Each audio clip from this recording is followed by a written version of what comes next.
Your Valley Skycam, part of the Storm Team Skycam network, looking off over Minnesota, showing very quiet conditions to the east of the FM area for most, but off to the west, we have more clouds and spotty showers showing up. Our temperatures here have hopped up just a little bit heading into our early evening hours. We have a high today of 75, and we're right back up to that number, and now we're back down to 73.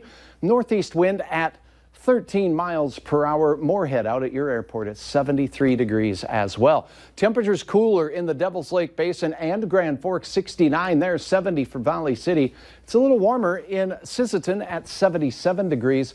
And the DL area saw a few showers pass just to the north of you. A lot of mid to upper 60s across northwest Minnesota. Fergus Falls, 72 degrees.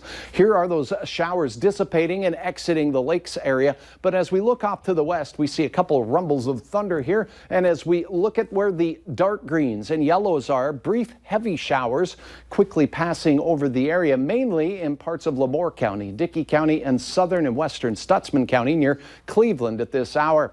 Here is a look at some heavy activity just pushing into western Stutsman. It's moving to the southeast at 26 miles per hour.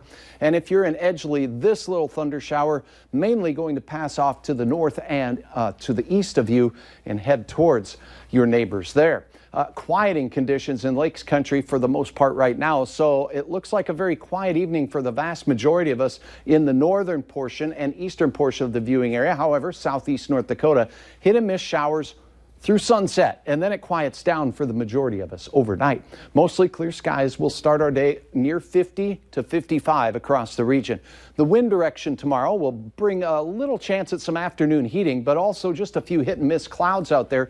Through the midday hour, we'll see temperatures rise from that near 50 degree reading to the 60s for most, maybe a few low 70s out there. So we cool off a bit. Then we're going to turn off the heating because we have a weather system working its way through. And in the afternoon, eastern North Dakota will have a good chance of passing showers, rumbles of thunder.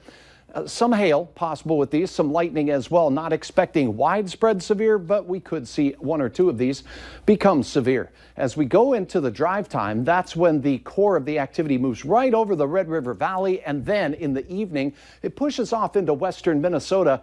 So a larger area will have a chance at some measurable rainfall for our Tuesday, and that will be followed up by cooler weather into our midweek. We start off near 50 in Fargo. We rise to 71 in the early afternoon. Best chance of rain and thunder here will be, say, mid-afternoon through drive time. And then this exits in the late evening hours into Minnesota. So a lot more 60s on your afternoon drive as we look across the weather map for tomorrow, thanks to those passing showers. And maybe you'll have a chance to see a rainbow like Brianne did here in the Grand Forks area this weekend from our stormy weather on Saturday night. Planning out your 7-day forecasts, I mentioned Wednesday will be cooler. We'll stay in the 60s. We could even see a few areas in the upper 50s in the Northland, and it does look like it'll be sunny and quiet.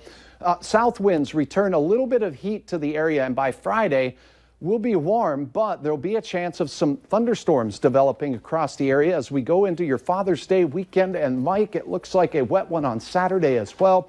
But if you get Dad a new tie, he should not have that new tie getting wet on Sunday. It looks dry, albeit just a little bit cool as we close out Father's Day weekend. Maybe he won't need to wear that tie on Sunday. Probably not. Yeah. Don't feel obligated. Casual, Right. yeah.